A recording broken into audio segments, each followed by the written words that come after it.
Good evening and welcome to the much awaited Telegraph and Calcutta Club National Debate. I think we have to thank COVID for deserting us, for Kalboishakis for avoiding us, and to the Telegraph and Calcutta Club for arranging this evening for us. I know whenever you see me on this stage in this club, I conjure in most of your minds the "oh no, not him again" reaction, but I will explain shortly why I was chosen again as a moderator for this debate after I get a chance to introduce the illuminaries who are going to be expressing their opinion on the motion today, which reads, "Cronies are breaking capitalism."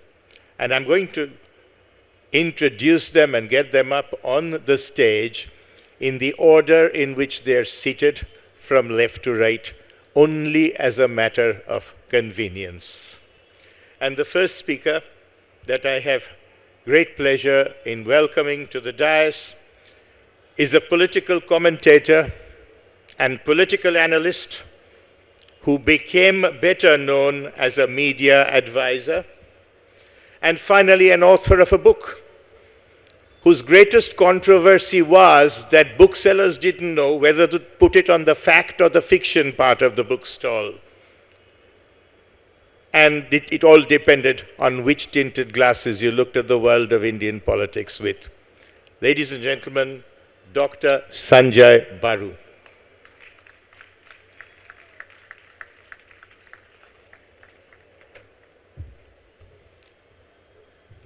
The second person I have great pleasure in welcoming to the dais works for a group called Tata, known for its non-crony capitalism, and is on a board member of several Tata organizations. He speaks on climate change and wants to change the world, environment, and does not want to change the world of capitalism. Mr. Kaushik Chatterjee.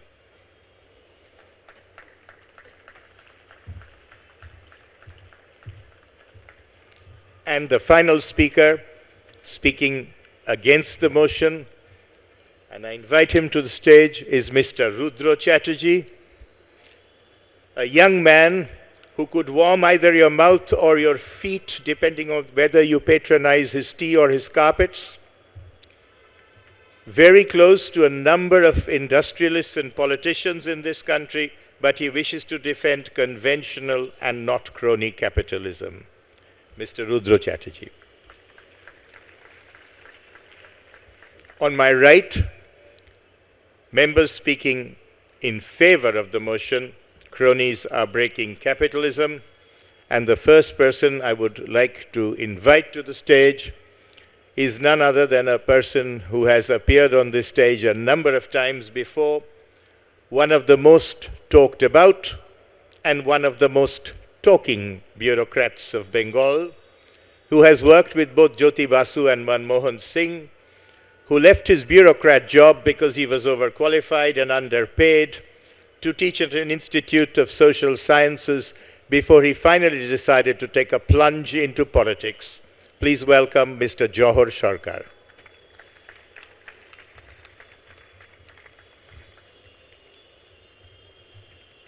May I welcome the second speaker speaking in favor of the motion onto the dais as well, Mr. Abhirup Sarkar, who is an economist from Presidency, who has spent most of his career at the Indian Statistical Institute. He's authored a marvelous chapter entitled "The Political Economy of General Strikes in Bengal." And today, he is going to strike out against capitalism. May I invite Mr. Abhirup Sarkar to the dais, please. And last, but by no means the least, can I invite you, sir, to the dais, Mr. Prabhat Patnaik, an economist who masqueraded as a political commentator, taught in the School of Social Sciences of the JNU, where he remains Professor Emeritus. Although author of a book, Re-envisioning Socialism, and known well for his Marxist views, today Dr. Patnaik is going to be talking about capitalism to the Calcutta Club. Ladies and gentlemen, that completes the Goliaths on the stage who will be speaking on the motion. I did tell you that I was going to confess why the Telegraph chose me as a moderator for today's debate. And the answer is that when the CEO told me that the debate is on capitalism, he said he was looking for somebody who is unexposed to capitalism, unaware of capitalism, and hence unbiased about capitalism. And the reason why this debate has been delayed from February to March is because the Telegraph spent 1 month trying to find such an individual in the country, till they realized that the only person they could find would be somebody from the medical sector, because it is only the health sector in this country that remains a little island of socialism floating in the sea of capitalism all round. So whereas Mr. Deepak Rudra can decide how much he is going to charge for his tea, a senior professor of neurosurgery working for 30 years is told by the government how much he can charge for majority of the brain surgeries that he does. And that's why ultimately it had to be a doctor moderating a debate on capitalism. Without much ado, it is conventional to just tell you a little bit about the motion, and the motion is about true capitalism versus crony capitalism, often called cronyism. And you must know that the fundamental difference between the two is that in true capitalism, risk is rewarded and punished, and the free market is the ultimate referee of your value. In crony capitalism, on the other hand, it's an economic system in which businesses thrive not as a result of enterprise, but rather as a return on money en masse through a collusion between the business class and their political masters. Just to put the two definitions, before I invite the first speaker of the day, speaking in favor of the motion, Mr. Johor Sarkar.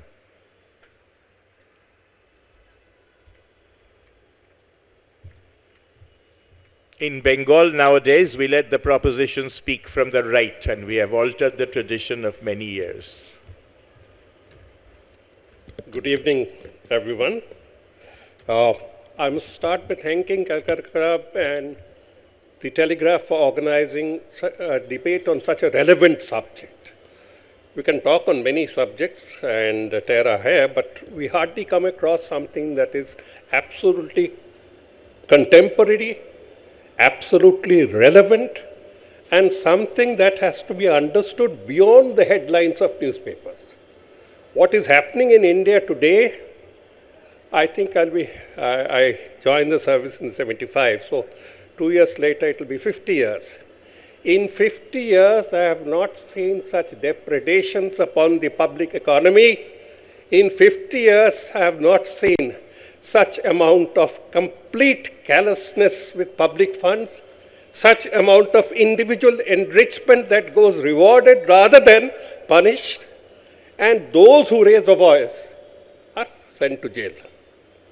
And it's happening. It's not one of those melodramatic sentences from a Bengali left movie here. What I'm talking about is reality. Now, why does it happen? It happens because the interests of the cronies are surely more than the interest of anyone else in India. It's reached the pass, and the interest of the cronies, ladies and gentlemen, you should understand, is more important to the ruler because it is from them that he draws sustenance. And I mean sustenance, I mean mullah, not the Bengali one. I mean sustenance in the real sense of the term, What has been happening from 2014 is an elevation of expenditure and a blitzkrieg in electioneering that has never been seen before. We have never seen it before. I conducted 2 parliament elections in Bengal, and it's beyond my wildest of imagination. So everything has been ramped up beyond the affordability of any political party. Beyond the affordability of any political party. And to play with such an unaffordable system, you need a steady accretion of wealth, a steady accretion of fund. And in order to do that, you must enrich the crony concerned so that he passes off to you. It's a question of open speculation that whether they are following the prepaid model or the postpaid model. India has been known for its corruption, and usually it has been the postpaid model. Let me do the expenditure first and pay you. But here it's upfront prepaid model, as is very clear from the desperate manner in public funds are used. Now, there is a combination of governmental support that can come out at every moment. I'll give 2, 3 small examples. One is, let us say, in the coal sector. Do you know who's the world's largest coal operator? Somebody we are talking about.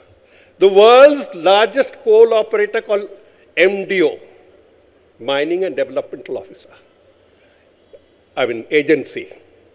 And without owning most of the mines. All he needs to do is to manipulate the lease licenses and the operational licenses in such a manner that doesn't matter whether it's Parsa or Kente in Madhya Pradesh, which have been struck down by the Green Tribunal. Striking down by tribunals and judges don't really matter. They're only the opening statement. Bhav kitna pooch lo. So he takes over this, he takes over Godda in Jharkhand, and today, as I said, he's the largest operator. When I spoke about the judiciary, what pains us the most right now is the shoddy manner in which justice seems to have been meted out.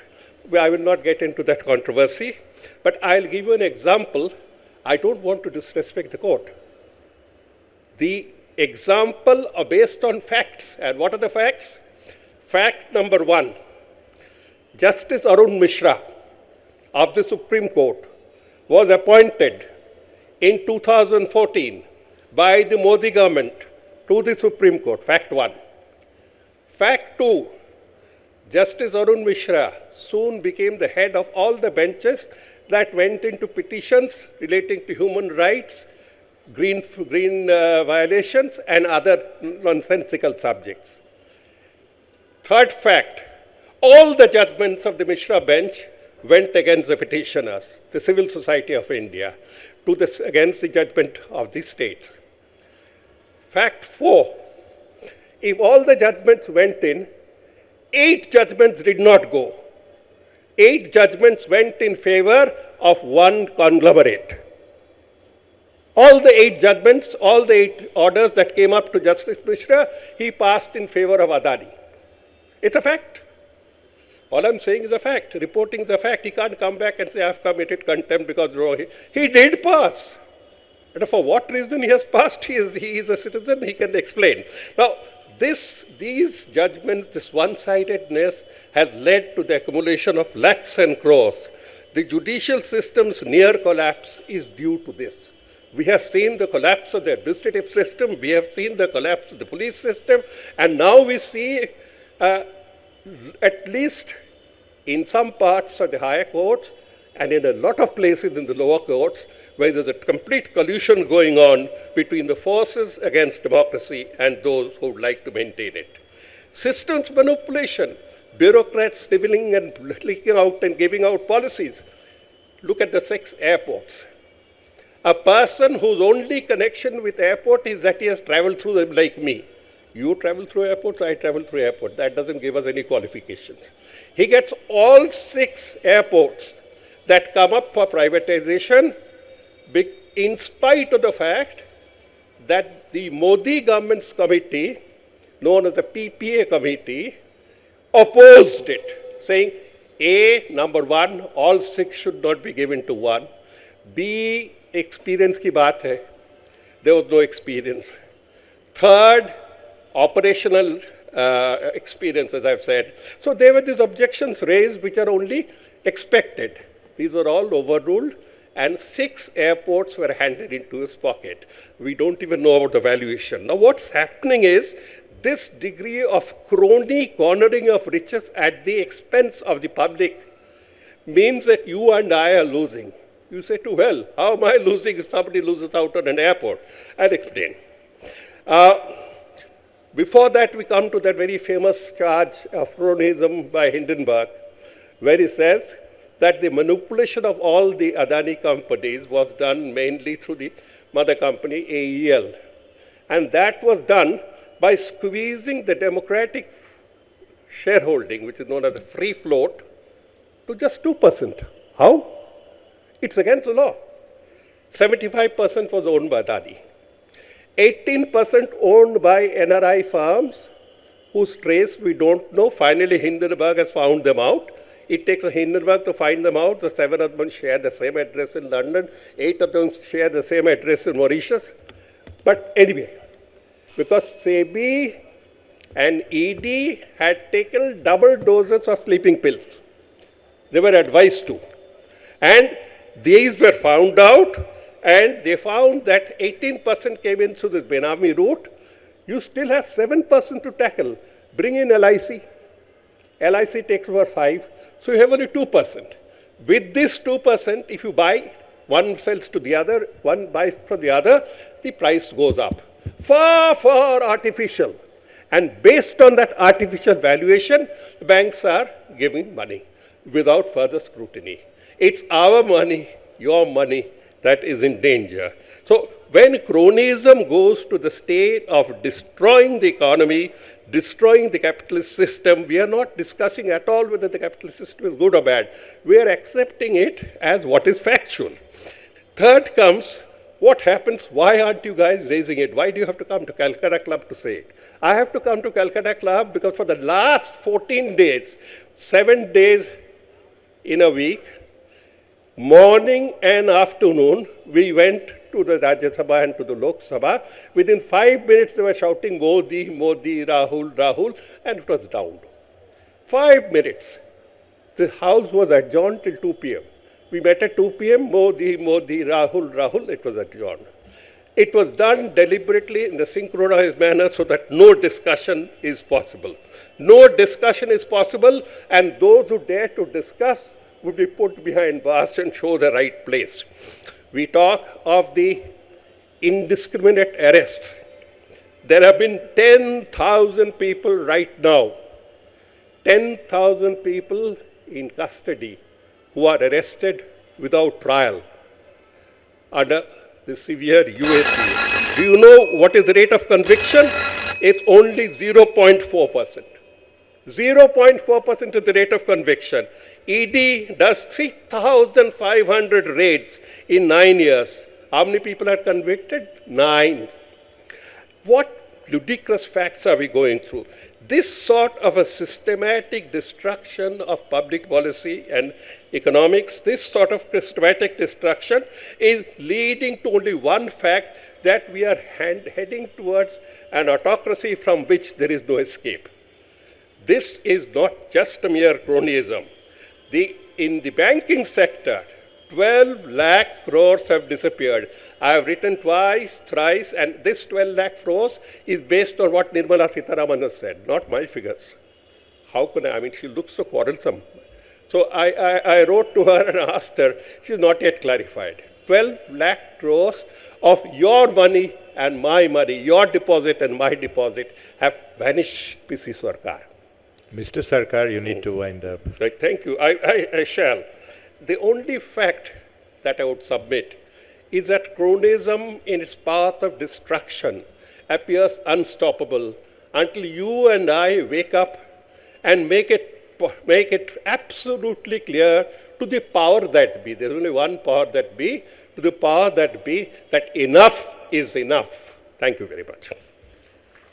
Thank you, Mr. Sarkar. I think I owe Mr. Sarkar an apology.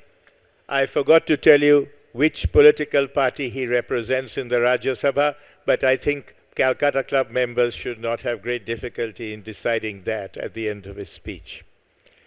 I also took the liberty of giving him almost 80 seconds more than he was allocated to him.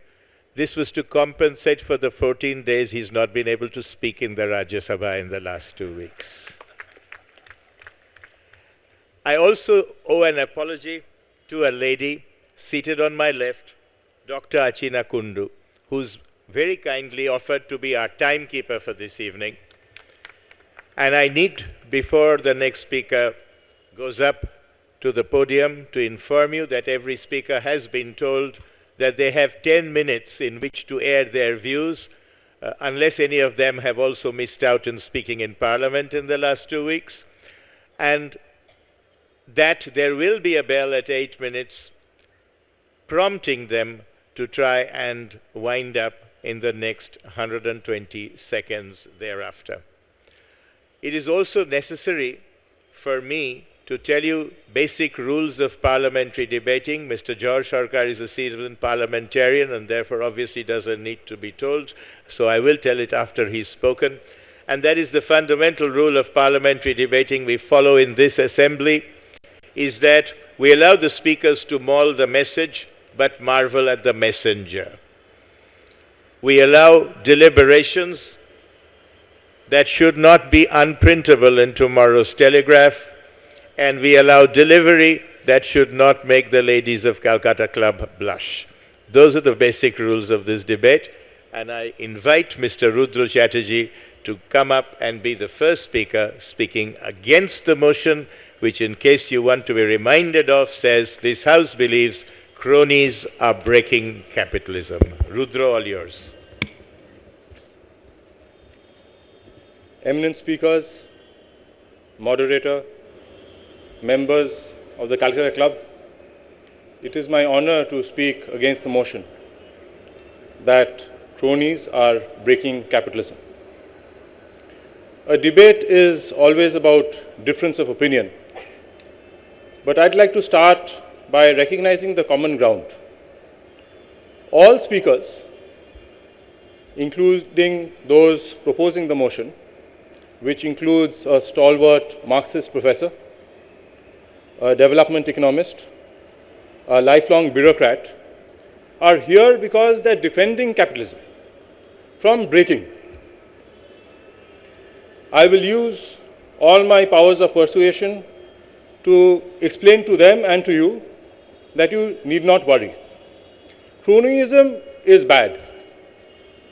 Cronies are friends with benefits, hopefully just pecuniary benefits, between the capitalist and the government. But capitalism has also lasted for a long time, and many attacks have made it more resilient and adaptable. And I will try to show with evidence that cronyism isn't a threat to the survival of capitalism. We should start by looking at some statistics. I hope I won't bore you too long. But The Economist magazine comes up with the Crony Capitalism Index. It ranks the countries in the order of their misdeeds. And the World Economic Forum has something called the Competitiveness Index, which shows how vibrant the free market economy is. Now, hearing the first speaker, one would expect that cronyism should break capitalism, and thus there should be a negative inverse correlation between the two indexes. Ladies and gentlemen, no such correlation exists. In fact, Singapore, which according to the World Economic Forum is the most competitive economy in the world, ranks just behind Russia in cronyism. So, cronyism is bad, but capitalism survives. Now, I can see a lot of young people listening to this debate today. And I must tell you, if you think that you need to be a crony to make your business succeed, forget about it. I'll tell you, just by the definition of profitability for which private sector exists, which is ROIC, return on invested capital. Over the last 5 years, I would like to just rattle off some of the companies with the highest ROIC. And I would invite any of us to say whether these are crony companies or not. Number 1 is Hindustan Unilever. Number 2 is Nestle. Number 3 is Asian Paints. Number 4 is Britannia. Number 5 is Infosys. Number 6 is HCL. Number 7 is ITC. All these, you get the message. These are companies where the Sethji and Mantriji are not exchanging favors. These are companies which are run with good corporate governance and professionally managed companies. In 2022, this year that we've completed, who are the individuals? You only heard about one individual. Who are the individuals whose wealth has grown the highest?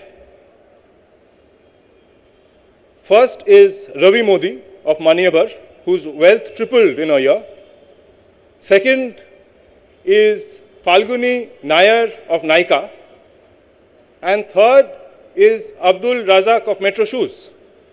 Ladies and gentlemen, that invitation says, I saw it in the card, that favor is the currency of capitalists. Ambition is the currency of capitalists. Innovation is the currency of capitalists. And let nobody make you believe otherwise.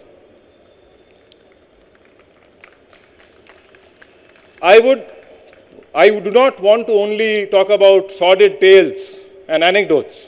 So I started with statistics. But let us go to history. Because if capitalism is embedded in a society, which it should not, if cronyism is embedded in a society, which it should not, does capitalism wither? Let me take you to 1900s and talk about two economies, Argentina and United States. Argentina and United States were comparable economies in 1900. Both were export powerhouses, growing at rapid rates. Both were compared by economists of the day. Many economists on my other side will confirm. But what happened to Argentina? In 1940s, Juan Perón, with the backing of trade unions, came and implemented something called Peronism, which is a form of South American socialism. Unfortunately, he was incredibly, his wife, Eva Perón, Evita, was incredibly charming, as was he, and many other South American countries took it up. Argentina, since then, has been a country of bank defaults and military coups. At that time, for all its ills, United States was under the grips of the robber barons. John Pierpont Morgan was 95% of the banking system. John D. Rockefeller in the oil system. Andrew Carnegie in the steel system. What happened was the Supreme Court, using the powers of the antitrust legislation, broke Rockefeller's Standard Oil into 43 different pieces. Hold that image, ladies and gentlemen. Cronyism did not break capitalism. Capitalism broke cronyism into 43 different pieces. But you might ask, United States has maybe good law and order. What about countries where cronyism, just doesn't go away? It is so persistent. I'd like to invite you to look at 1960 Korea, a country that was poorer at that time than many sub-Saharan African countries. General Park became president, and using Korea First Bank, came up with a concept of J-balls, which in Korean means clique. The word is very close to crony. Who were those J-balls? Samsung, Daewoo, LG, Hyundai. Admittedly, they caused problems. They continue to cause problems. If you read the Korean newspapers, you'll see the Samsung CEOs going in and out of jail.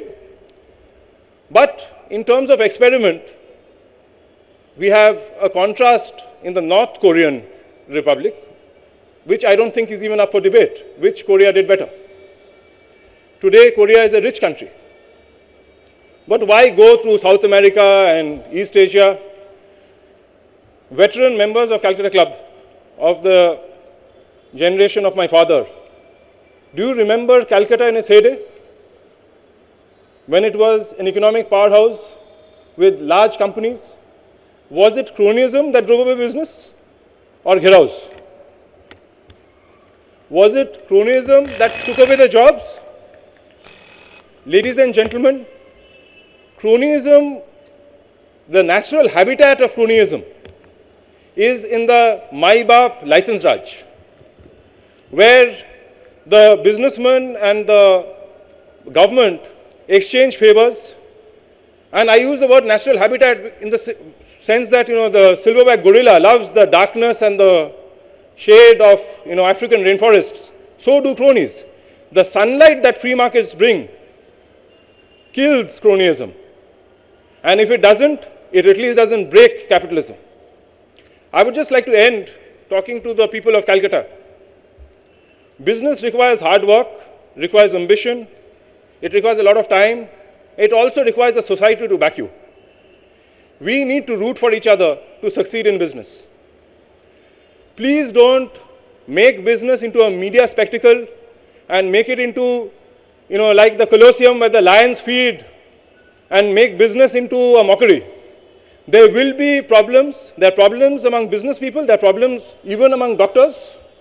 There's going to be cronyism in capitalism as long as there's crooks in society.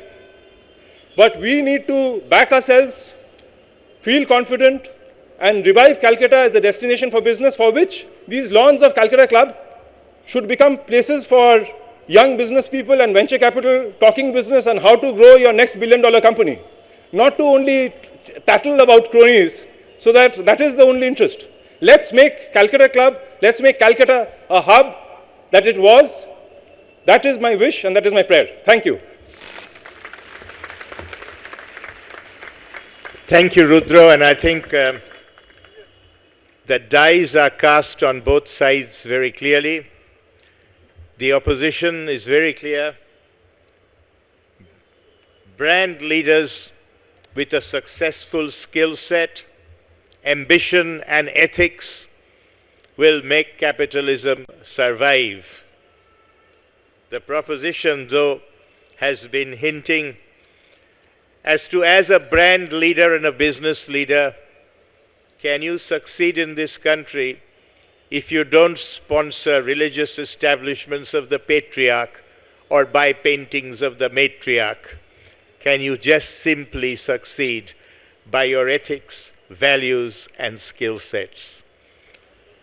So, in fact, the question that this audience has had placed before it is, one can make capital out of cronyism,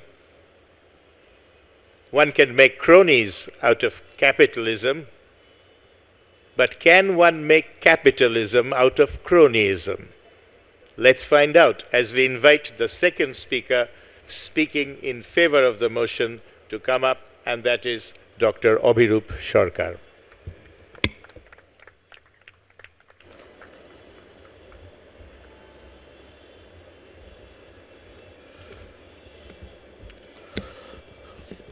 My fellow speakers, Mr. Moderator, and members of the Calcutta Club, I thank Calcutta Club and the Telegraph for giving me the opportunity to speak on a very important topic. At the outset, I want to point out that I will stick to the exact topic the way it is. Try to understand the topic and try to defend it. Cronies are breaking capitalism. So what is breaking capitalism? There are two key phrases. One is breaking capitalism, other is cronies. So let's take breaking capitalism. So what is breaking capitalism? When is it broken? To understand that, let us consider when capitalism is working. It all started, let me go back to history. It all started during the Industrial Revolution. in the United Kingdom. The production structure was mechanized, and immediately the demand for labor went down. There was a lot of suffering for the working class. Any reader, even any casual reader of Dickens or Hobsbawm will tell you that, how much the working class had to suffer.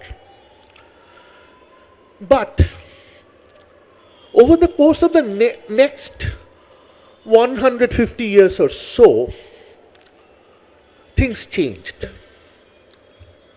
How did things change? Well, the mechanization process itself was efficient. It yielded more profits. Those profits were reinvested. So much so that more units, more manufacturing units were there, so that ultimately the demand for labor went up. It went up by so much that real wages started increasing, and within 200 years, not only the United Kingdom, but the whole of Europe, lifestyle changed totally, beyond recognition. Not only of the capitalists, but also of the working class. And that is what is important. And that is what I call true capitalism. When capitalism is working, it is lifting the living standard of everyone. Maybe in varying degrees, maybe the lags are different, but it should touch everyone. Later, 200 years is a long time to wait for the working class, but late starters like Japan or South Korea didn't have to wait for that long, and standard of living has improved in those countries as well. So much for true capitalism, what capitalism can deliver. Now, when is this process getting thwarted or stunned? If we look at other countries, including India, capitalism could not lift everyone, could not lift everyone's living standard at the same time. It got stunned, it got thwarted. In India, for example, till 1980s, let's say, or late 70s, we were not so much on a capitalist path. We all know that. And the result was the so-called infamous Hindu rate of growth. Growth was, minuscule. But later, when we embarked upon a capitalist path from the mid-80s and more so from the early 1990s, growth rate increased clearly. But the condition of the bottom 50% remained stagnant. So this is where capitalism gets thwarted. Capitalism is not working. Why is it not working in a country like India? But this should hold for other countries as well. Now, when capitalism is working, the key word is competition. Through competition, we allocate resources efficiently. We allocate resources to the best user. And here comes cronyism. When you have cronies, these are people who have, good friends with the government. They get immense amount of favors from the government, access to government funds, tax breaks, waiver from environmental laws, and access to public resources, and so on and so forth. But most important, entry no more entry is allowed. So competition is restricted. And that is the source of inefficiency, of course. But that is the reason why capitalism gets thwarted. How? A crony capitalist is not necessarily interested in reinvestment. Like the story I tell you, the whole process of capitalism depends upon reinvestment of profits. But a crony is not sure whether he will have the same kind of good terms with the next government, so he would divert funds to some faraway country where, laws are laxed and so on. So there is little investment, and of course profits themselves are lower. So that cronyism itself is affecting the process of growth and development. Now, the question is, why in a democratic setup, the democracy itself, the democratic process itself cannot get rid of cronyism? After all, we have regular elections, and if a large number of the population is outside the process of development, why can't these people vote differently? Vote out the inefficient government. The reason is that we are right now a completely false cultural insecurity of the majority has been inflicted in us. The focus has shifted from economic issues to cultural or even religious issues. At the same time, institutions which Jawahar Sarkar talked about, like the judiciary, the police, the central bank, they have been destroyed. Miseducation is being spread, and information is suppressed. National agencies which collected information and which were reputed are made defunct. And most important, opposing voices are suppressed. This is how cronyism is getting a permanency in all over the world.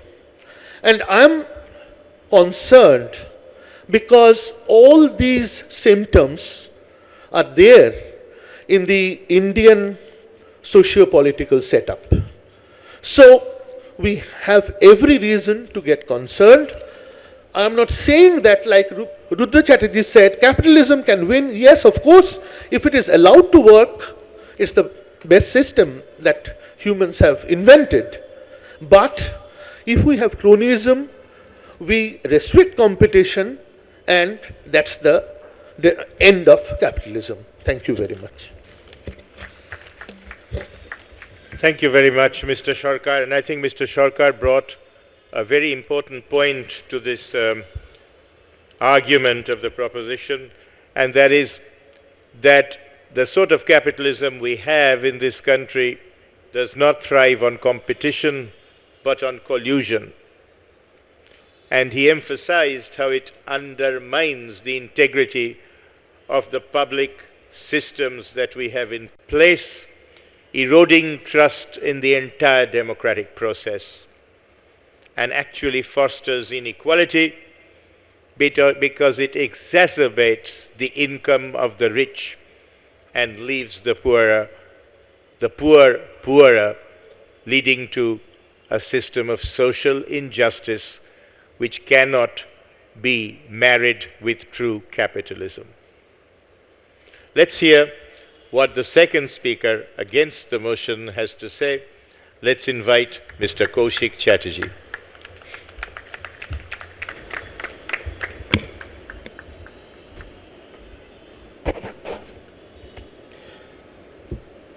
Honorable Moderator, respected Dr. Chatterjee, my colleagues on both sides of the motion, and the wonderful audience in Calcutta Club, a very good evening. To start with, I must mention that as an apolitical professional, I don't carry the burden of the rhetoric, and my comments hence are focused on the substantive part of the motion. Needless to mention that I would certainly respect all views in a constructive debate, and we are in Calcutta, a city known for its culture and etiquette to differ in dignity. While on the flight from Mumbai, I was actually thinking about the motion and whether somebody who is a cynical idealist would have used this motion to vent out the feeling of putting every failings of the society on an attribute on capitalism. I come from a capitalist world where the founding fathers of the Tata Group enshrined the principles of what comes from the society must go back to the society.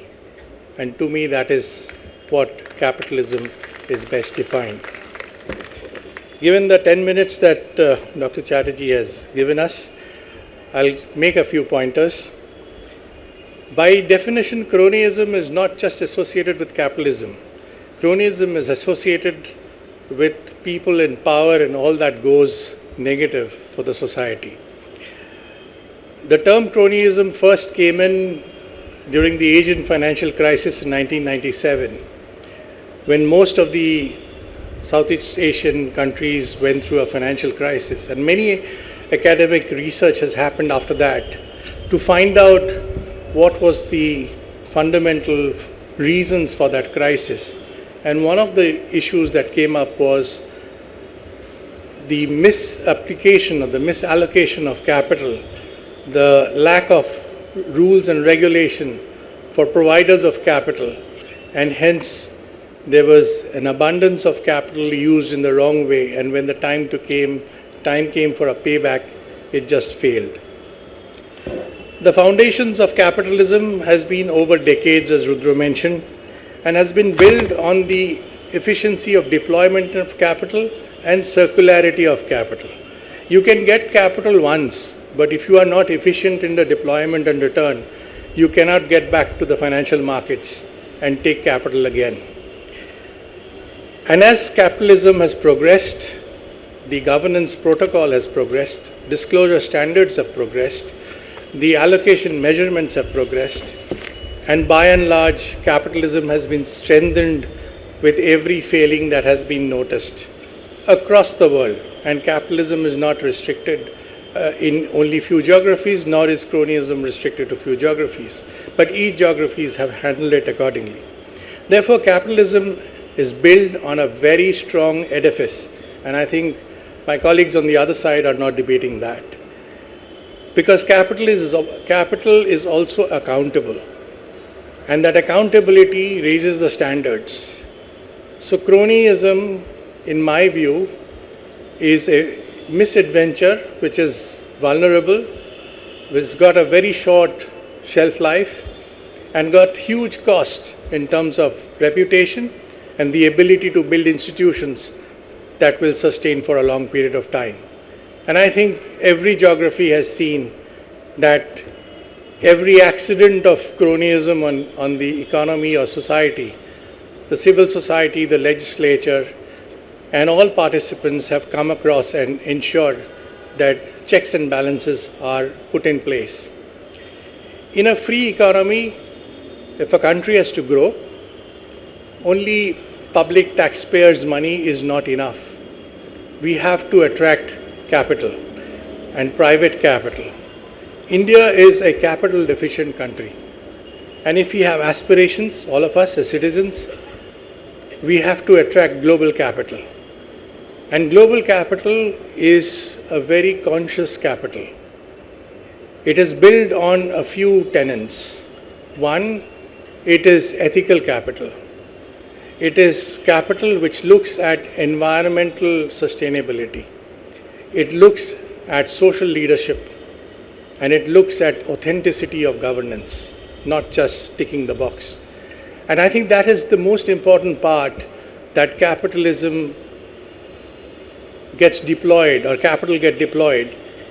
Every country has the ability to take capital provided it meets these requirements. If India has to grow forward, we have huge national ambition. I will just talk about one, a small example. For our renewable sector, if we have to reach the 400 gigawatts of renewable energy, which is clean energy, by 2030, we need $500 billion in the next 7 years. It can't be paid out of yours and mine savings. We need global capital. And as India is getting integrated in trade and finance, that global capital is asking the right questions. That global capital is only allocating to people who has the ability to comply with those requirements, of able to answer transparently, is able to disclose transparently. And if you are disclosing transparently and you have nowhere to hide, you will certainly figure out what's right and what's wrong. And financial markets, as much as they love anybody, can also get away within 24 hours. We've seen that in many companies, not only in India, but globally. Two very large banks in recent weeks are a case in point. Financial imprudence is not tolerated by the capitalist world. You have to ensure that one is transparent and prudent in raising, sourcing, and deploying capital. Cronyism is more like a bug, and the capitalist world is aware of it. And this bug is systematically screened at every point in time. As I said, through checks and balances, through long-term sustaining capital, and by performance standards. You would remember a movie called Wednesday by Neeraj Pandey. And the protagonist, Mr. Nashiruddin Shah, tells the police commissioner that I have planned to kill 4 terrorists because they are like cockroaches in my house, and my house is my country. In a similar way, cronies are those cockroaches. But does it make your life different? You just take out the pesticide and you kill those cockroaches. And therefore, similarly, like a cyber attacks and hackers constantly want to attack you and pierce your firewalls. Cronyism also wants to test that. But the systemic challenge, the systemic frameworks for governance, disclosures, etc., will not let it happen and not let capitalism fail. If I give you one more example before I finish, cronyism was actually very popular for many decades. And there were people who would build assets and businesses by taking Indian banking system's money and not return it because there was a phone call available. In 2016, the Indian Bankruptcy Code came into existence. It was executed with speed, it was implemented with speed, we've been participant on it, no phone calls work. 6,000 bankruptcy cases went through the legal process, and those cronies who have misused the system, the banking system, were stranded to see their assets and businesses being taken away, auctioned transparently and given to people who could manage it well. What was the amount? 7,90,000 crores of capital was stuck in the system, defaulted and evergreened in terms of rollovers. We've been able to realize around 2.5 lakh crores from that system, which then gave us the liquidity in the banking system. Similarly, the mining auctions, not on entitlements, but on auctions, have been in vogue since the new mining bill has come. These are two just examples. Telecom auctions are a similar examples. So the capitalist society, and this is the ask of the people who provide capital, get yourself accountable, get yourself going, be transparent, and then you would find the cronies have nowhere to hide. And cronies for sure do not have the muscle to break a capitalist system. So I would just conclude by saying that don't lose sleep over cronyism. We need to build capitalism in an ethical, conscious, and value-creating manner. Thank you very much.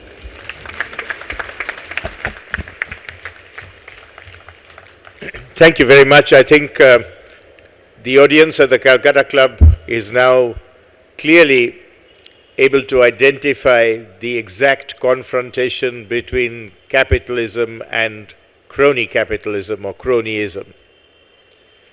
We've heard those to my left, including the last speaker, tell you how capitalism is founded on transparency, on ethics and principles of your business plan and action, and strict laws that always stay in a democracy to ensure that you function within the gambit of those laws.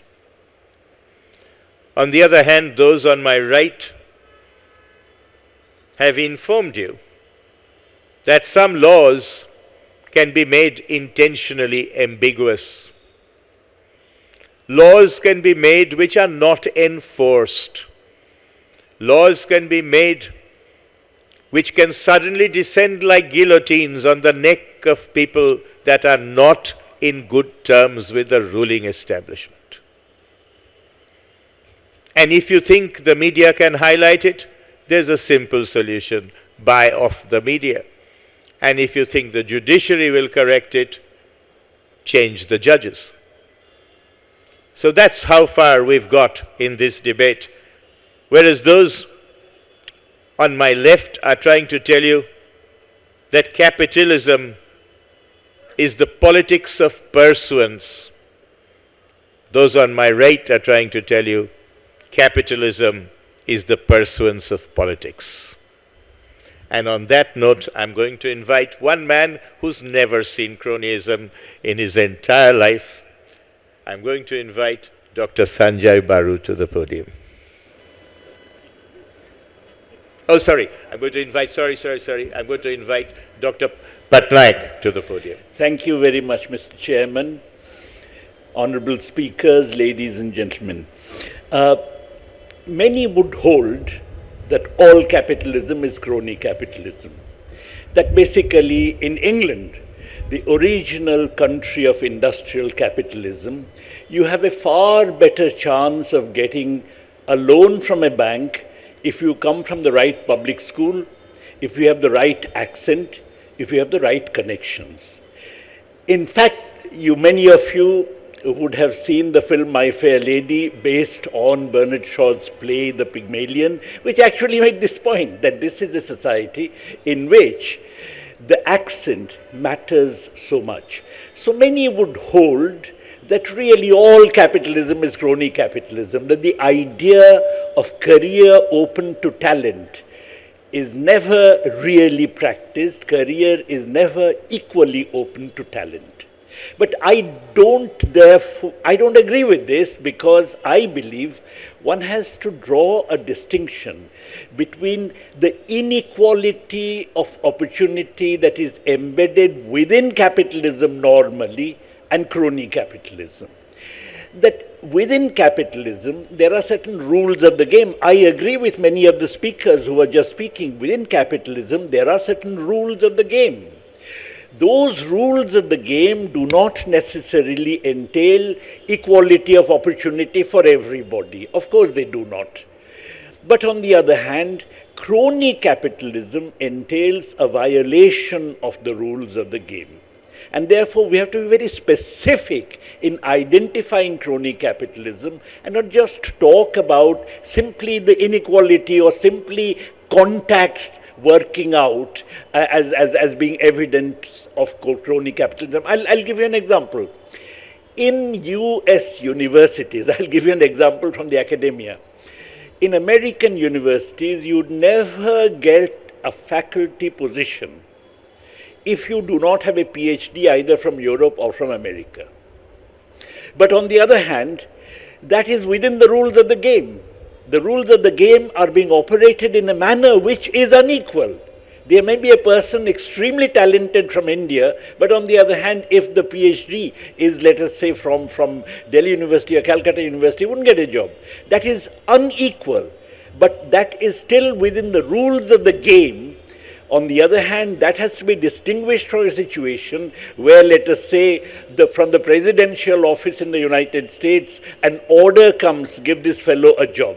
Now, that is violation of the rules of the game. So I think we have to distinguish between crony capitalism and normal capitalism, and the only distinction can be violation of the rules of the game of capitalism, which cronyism generally entails. Now, why does it arise? Why is it that there is no opposition to it from within the ranks of the capitalists? In fact, an answer was given to this by Rahul Bajaj, who in the presence of Amit Shah once actually said, it was a meeting of big capitalists in which he actually said that all of them are scared. Fear is an obvious factor which plays in the minds even of normal capitalists into permitting violations of the rules of the game which they themselves would not like. The other, of course, is that many of them would be given advantages of various kinds at the expense of the other classes, at the expense of the workers, peasants, and so on. But the point is that the fact that this is possible, that the fact that this fear is possible, not just among capitalists, suppression of civil society becomes an important component in sustaining cronyism. And examples of cronyism where violations of the rules of the game are rampant are there. Mr. Jawahar Sarkar was talking about them. When the foreign minister of Sri Lanka actually comes to India and says that Sri Lanka has entrusted a major infrastructure project to the Adanis, it was because the Indian government asked us to do so. And we treat this project as a government-to-government relationship. Indian government has nothing to do with it. Now that is an example of a violation of the rules of the game of capitalism. Now similarly, when ex-President Hollande says that the Indian side wanted Anil Ambani to manufacture Rafale jets in India, that is something which is a violation of the rules of the game of capitalism. Cronyism is a violation of the rules of the game, which is possible only in a period in which civil society is suppressed, in which the capitalists themselves live in fear, and that is a kind of period in which we now are in. And that is a period which I would call a period of neo-fascism. Fascism was the quintessential expression of crony capitalism. In Japan, in the 1930s, there were the Shinko Zaibatsu. We all know about the old Zaibatsu, Mitsui, Mitsubishi, Sumitomo and others. But the Shinko Zaibatsu was a new group of business houses that actually came up along with Japanese military fascism in the 1930s. And they grew very rapidly, and they were disbanded only by the occupying American troops under MacArthur after the war.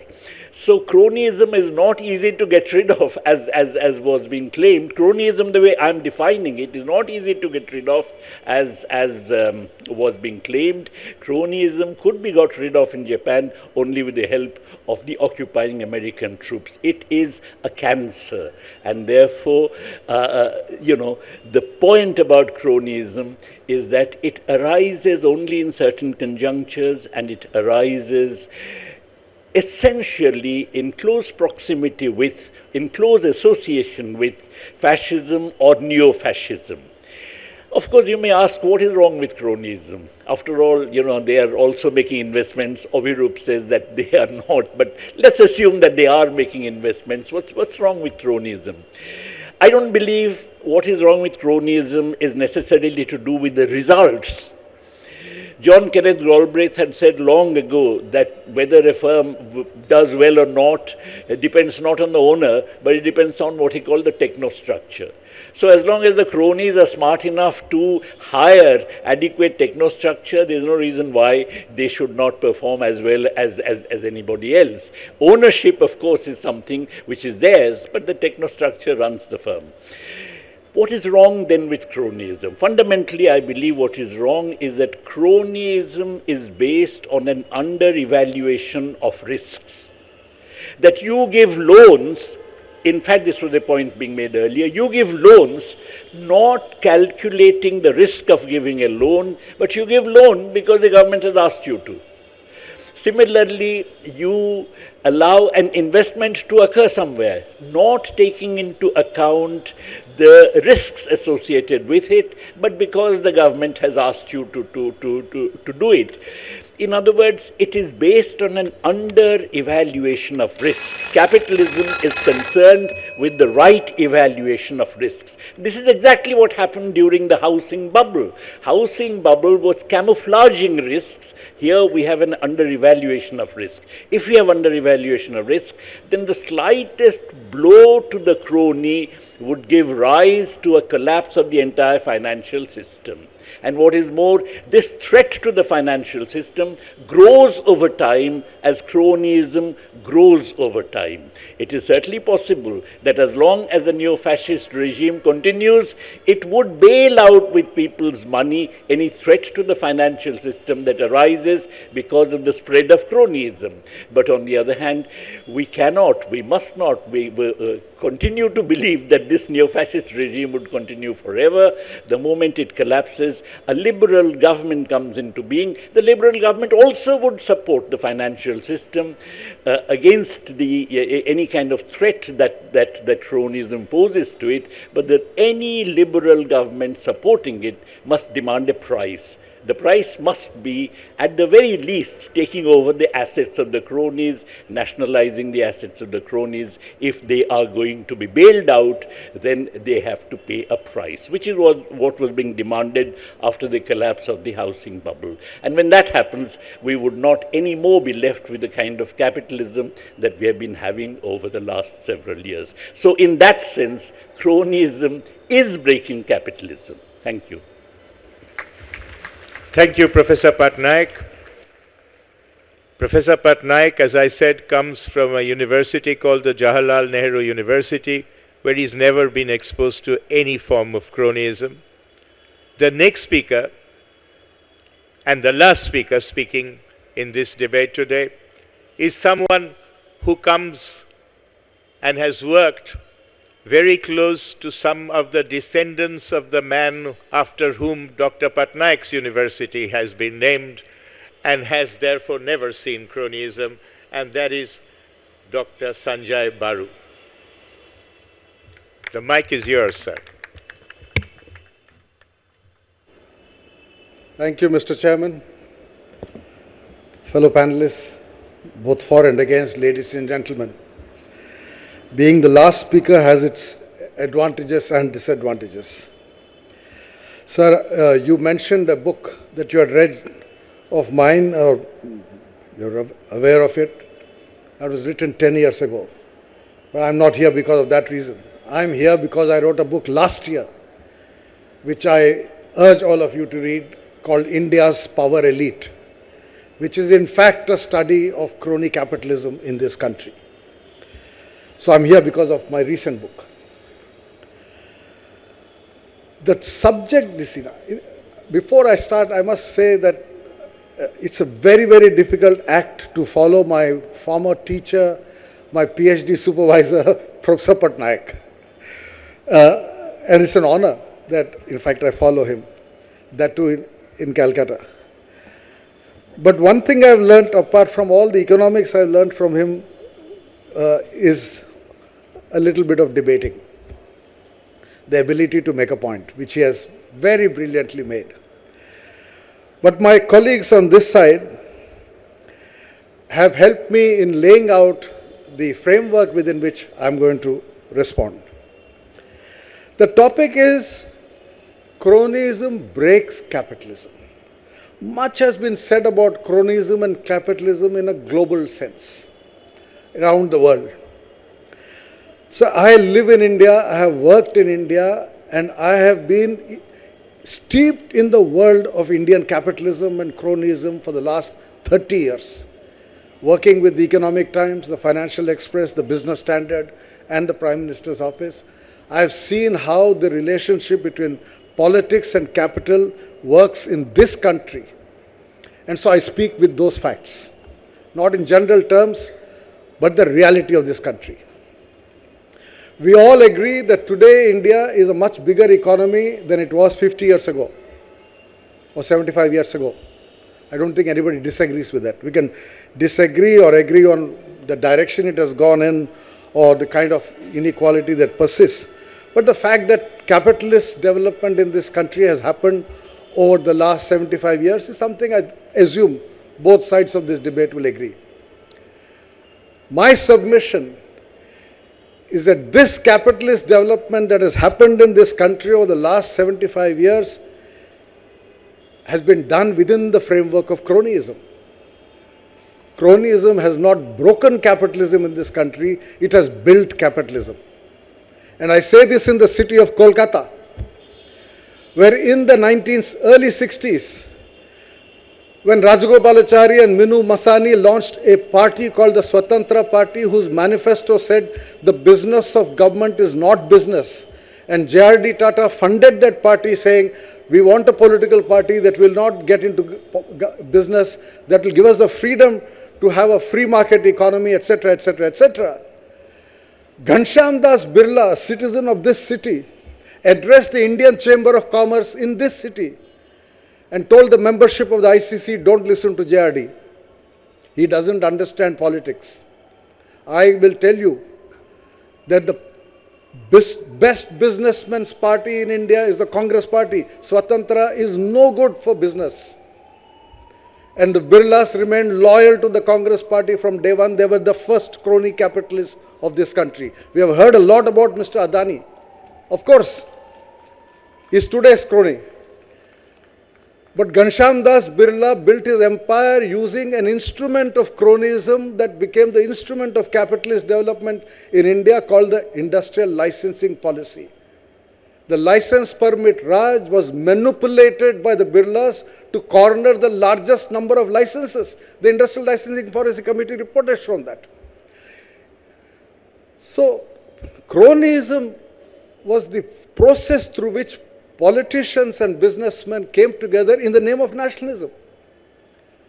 I have an episode in my PhD thesis that Dr. Patnaik supervised, where I quote a letter from G.D. Birla to Babu Rajendra Prasad, later President of India, where in 1938 the Indian Sugar Syndicate ran their syndicate to fix prices, a cartel. He said, I want support from the Congress party and the provincial government, and issued a check of 10,000 rupees to Babu Rajendra Prasad saying, thank you for your services rendered. Cronyism goes all the way back there. Except then, as now, it is defended in the name of nationalism. Cronyism has always been defended in the name of nationalism.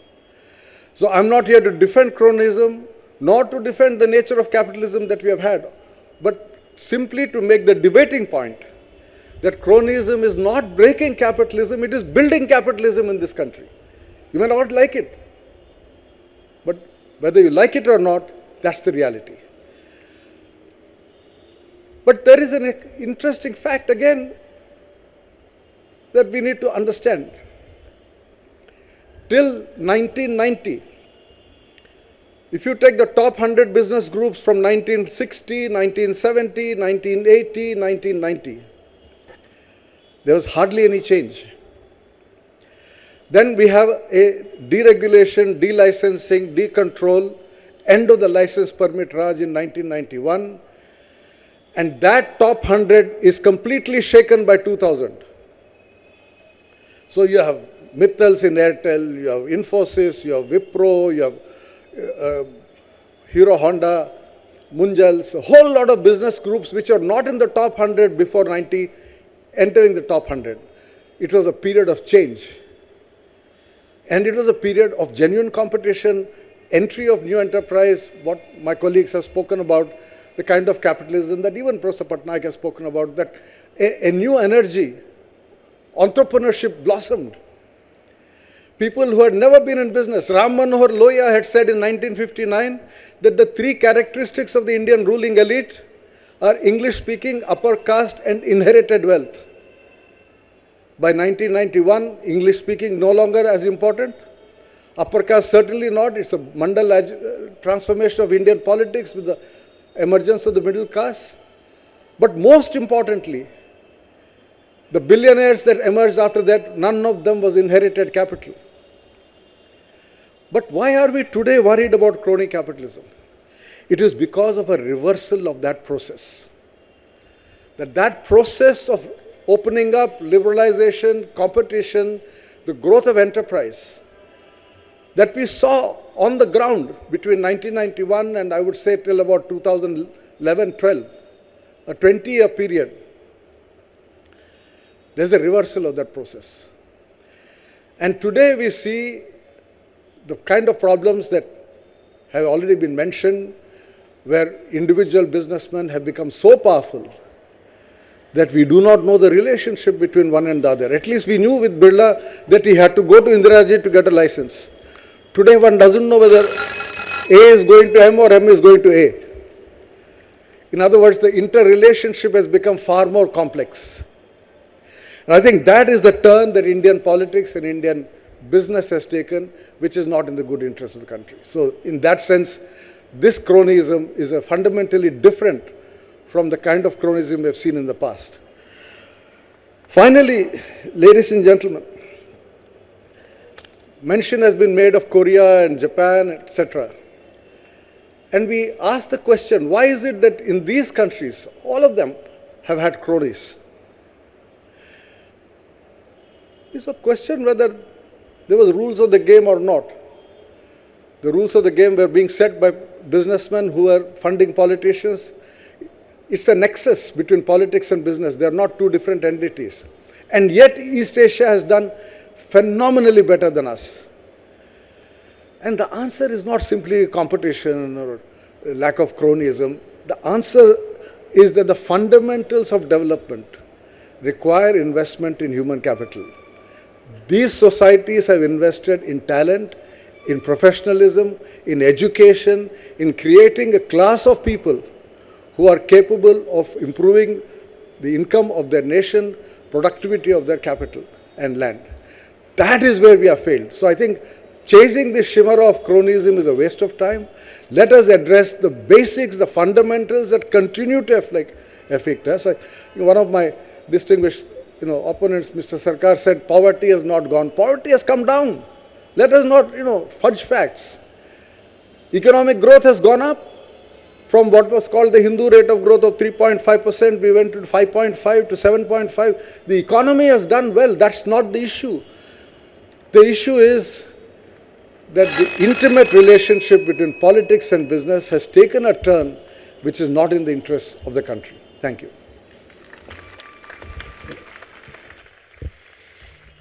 Thank you, Dr. Baru. In fact, that brings us to the end of the official debate, and now we have the two teams summing up. Since Dr. Sanjay Baru is going to be the next person summing up, I thought instead of summing up what we've heard at the end of the summing up, I will sum up now and get Dr. Baru to have a well-deserved glass of water and rest before he gets back to the podium again. So what have we heard today? We've heard that capitalism is all about getting profits. On the other hand, cronyism is not about profits, but profiteering. We've heard that capitalism is the politics of business. We've heard that cronyism is the business of politics. We've heard that to be a successful capitalist, you need to pursue a path of principles. On the other hand, to be a successful crony capitalist, you need to prostrate yourselves in front of the right politician. And I was just thinking, what is the difference between the ethics of capitalism and the ethics of cronyism? And I am in a hapless position of being the only person on this stage who doesn't belong to the field of economics or business. And therefore, I have to look at it in a very simplistic way. And to my very simplistic mind, the arguments we've heard suggest that there are two different evolving ethics: the ethics of true capitalism and the ethics of capitalism which is tainted by the sort of cronyism that we've heard about. And to my mind, the best example of capitalism is, if you have 4 cows, you milk them regularly, you get their produce, you sell them off, so that you can now buy 8 cows. On the other hand, crony capitalism means, if you have 4 cows, don't bother milking them. Find a friendly person who will help to transport them across the river. Get hold of 4 more cows, do the same, and keep doing this until you have complete control over the bovine highway, and then you can buy a whole farm of cows. We've heard a lot about people with the suffix ani to their name, and as you know, in Bengali, ani means to bring. But we've seen in this country that ani often refers to take more than bring.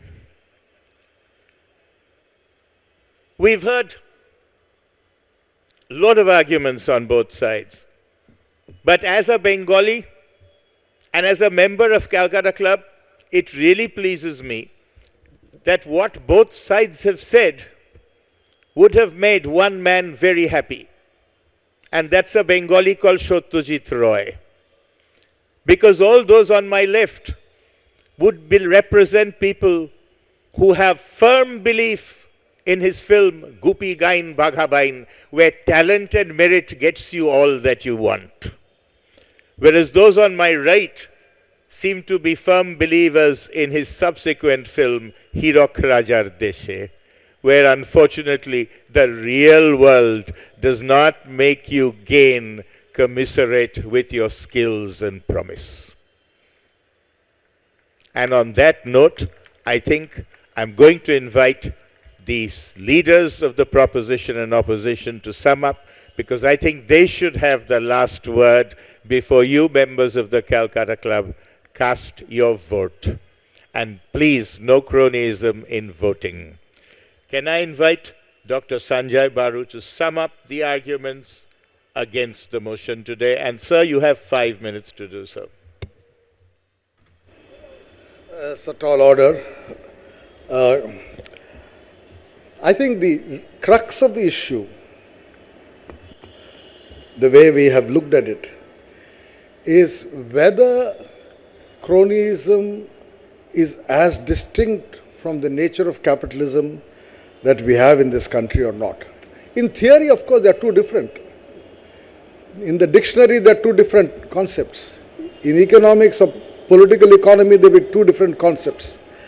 I come from the world of practice, where I see that nothing happens in this country without that interlink between business and capital, between politics and capital. Mr. Jawahar Sarkar spoke about Adani. But even Mamta Ji had to meet Adani when you had the business summit in this city. Why? Why do we have these business summits? Why do industrialists have to come and prostrate themselves in front of politicians? Why do chief ministers expect, like in a Darbar announcements, 10 lakh crores, 20 lakh crores? This is a tamasha. And that is the nature of crony capitalism. But the debate today was about whether it breaks or builds. And I think the point I have made and my colleagues have made in their own way is it does. Crony capitalism has not broken capitalism, or cronyism has not broken capitalism. It's in the nature of the two that they have to live together. In the ideal world, as one of my colleagues explained very clearly, capitalism is a competitive system. You said, sir, about merit. You quoted someone to say, Satyajit Ray, to talk about merit. Merit is in the field of academia. It is in professional fields. In business, merit is in theory, but in practice, it is a range of relationships that come into play. There can be markets in which merit works. There can be situations in which merit works.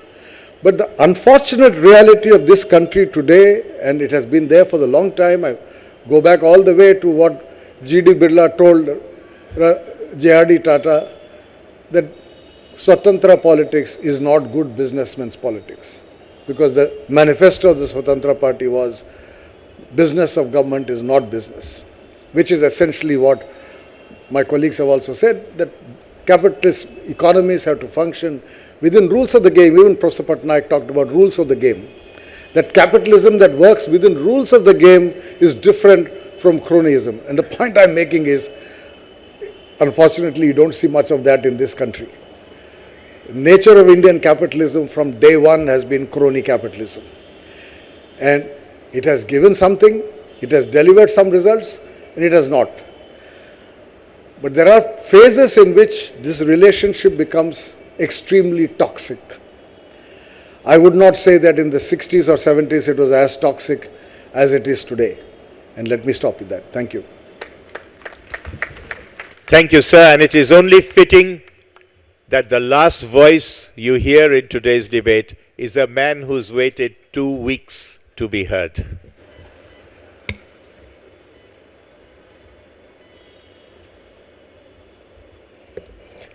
Thank you, especially the members on the other side. It's been most interesting and most eye-opening. I mean, there's no doubt about it. We do have a large area of convergence. But the subject of the debate is whether cronyism is destroying capitalism. It's nowhere on the ethics of capitalism. It is nowhere on the virtues of capitalism. It is nowhere on the great benefits that capitalism confers. We are taking capitalism as a mode of production, as an economic theory.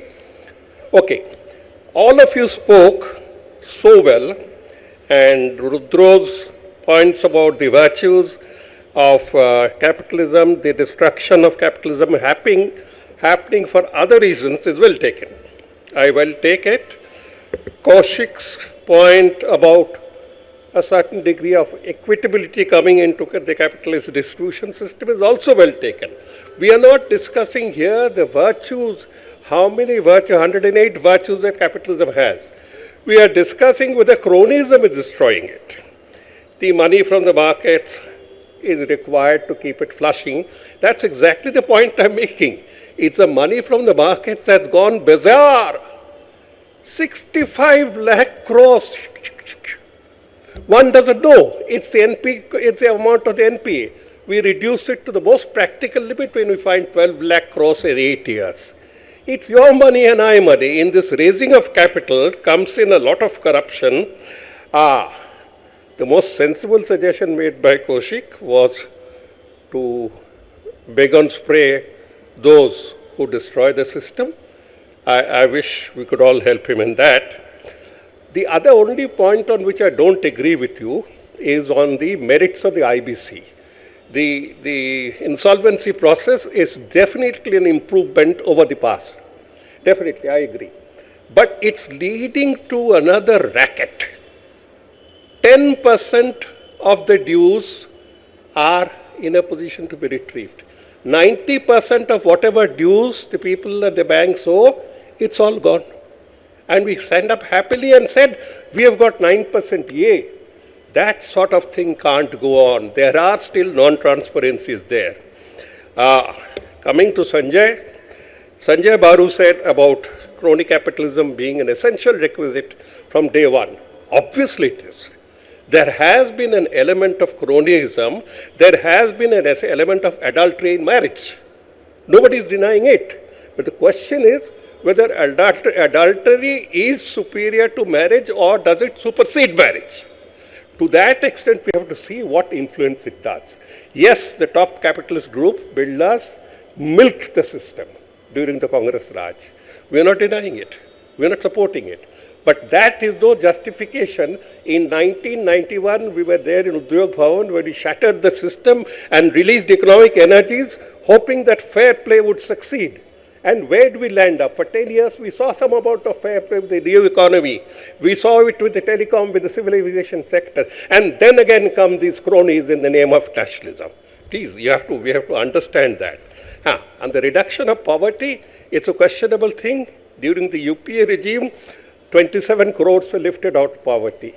In the last 8 years, 12 crores have been pushed back into poverty. So these are all sliding figures, but I really thank all of you for the immense patience to go into a subject which is basically economic and to enrich ourselves in the process. I thank everyone, and just before that, I will conclude by the last benefit that cronyism has conferred on Indian capitalism. 2014, somebody flew in, Adani flew in, the Prime Minister, in his private plane. 2014, his net worth was $7 billion. $7 billion. That time, Ambani's, who had spent double the time, had $19 billion. So we have 7 billion and 19 billion. In 2022, Adani moves from 7 billion to $107 billion. Yeah, take a heart. We are all mature people. Will you really believe that these things are possible? These things are possible without manipulation, without fear, without all sorts of hanky-panky happening.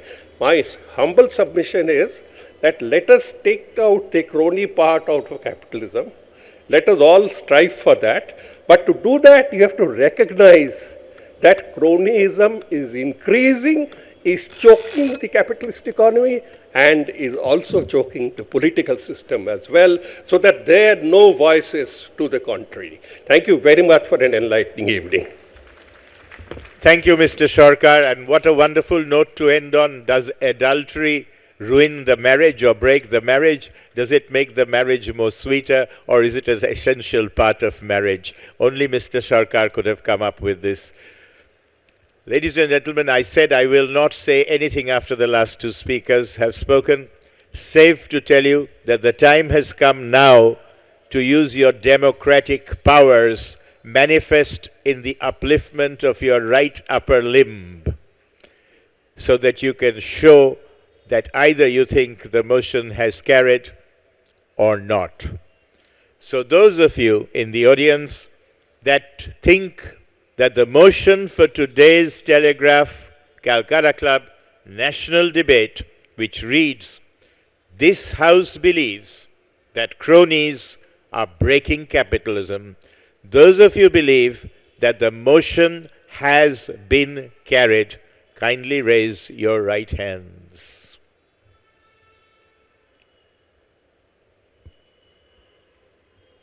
The lights make it somewhat difficult, but we have some idea, and Jimmy is an excellent counter of men and women and broadcasts and will help me in this act. If you kindly now lower your hands, and on the assumption that you don't raise both hands, can we ask those that feel that this motion has been defeated, I concur with those on my left, to raise your right hands, please. Jimmy says they are the same. Both are equal. It's very difficult. His vision being much more superior to a brain surgeon's, I will have to say that this evening we have to accept that as far as the members of the Calcutta Club is concerned, this motion has been tied. So congratulations to both sides. And thank you very much. You've been a great audience. Calcutta Club, the Telegraph National Debate 2023. And for this evening, the wait had been really, really long of 2 years. Thanks to the good weather and that COVID is no longer with us, we are back into action. We'd like to thank Telegraph. And today we all know why they are really unputdownable. This entire event was conceived and put into execution, trust me, in just 5 days. It is only they who can make it a reality. Thank you to the Telegraph House, and let me have the pleasure of welcoming our President, Barrister Promit Kumar Rai, on stage to deliver his welcome note. What is very important for us is the members and their guests who have come to witness this memorable evening today. I am sure that they will go back with the memorable moments which are very important for the tradition of our club. Our club stands for bonhomie, the brotherhood, and yet the right to disagree. We all agree that we have a right to disagree, and the debate is all about that. This debate is being organized with only 4 days of time, and I think it is remarkable. Only Calcutta Club can do it. I am grateful to the sponsors, the Telegraph to begin with, 91.9 Friends FM, and all others who have made this possible, and thank you very much. Ladies and gentlemen, I want everybody to kindly be seated. Just be at your seats, and we've got a small felicitation ceremony. And first of all, thank you so much. What an amazing audience as usual. You know, Calcutta Club, in one simple word I have to say, truly rocks. And I think everybody out there needs to give a hand to themselves and of course to the Telegraph to bring about such an amazing evening. And ladies and gentlemen, now of course it's time to have the felicitation, and for that I would like to call the Calcutta Club President, Mr. Pramit Ray, to kindly come on stage, and also invite Dhruva Mukherjee, CEO of the ABP Group, and Bidisha Sarkar, Group Director of SBIHM, to do the honors of felicitation. And I think all our speakers and an amazing moderator along with the timekeeper deserves a big hand. And we say now, in Kolkata we have the Eden Gardens power. So I need to hear that kind of noise tonight, ladies and gentlemen. And thank God, the rain gods missed out on us today. The breeze is blowing. So maybe just tonight, rainfall has been predicted. So I hope it happens after the finalization. And truly an amazing evening it has been. And of course, the august audience of the Calcutta Club do make beautiful moments happen. And a big thank you to Calcutta Club. Big thank you, of course, to Telegraph for making it happen. And of course, this was presented by the Subhas Bose Institute of Hotel Management, powered by PLS Hospital and BK Roy Research Center. ONGC, Shiksha O Anushandhan, TV news partner ABP Ananda, digital partner T2 Online, and radio partner 91.9 Friends FM. Ladies and gentlemen, a big hand once again. The honors being done by Mr. Pramit Ray, Calcutta Club President, Mr. Dhruva Mukherjee, CEO ABP Group, and Bidisha Sarkar, Group Director SBIHM.